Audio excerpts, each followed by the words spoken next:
माशाअल्लाह, बहुत ही बेहतरीन अंदाज में, बहुत ही सुरीली अंदाज में बच्चे वो तकरीर पेश कर रहे थे।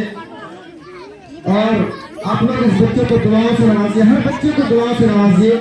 और ये बच्चे कलमे तैयबा के फजीलत पर बयान कर रहे थे कि जब तक हम कलमे तैयबा को दिल से और जुबान से दोनों चीज से नहीं पढ़ लेंगे, हमारा ईमान मुकम्मल नहीं हो सकता है।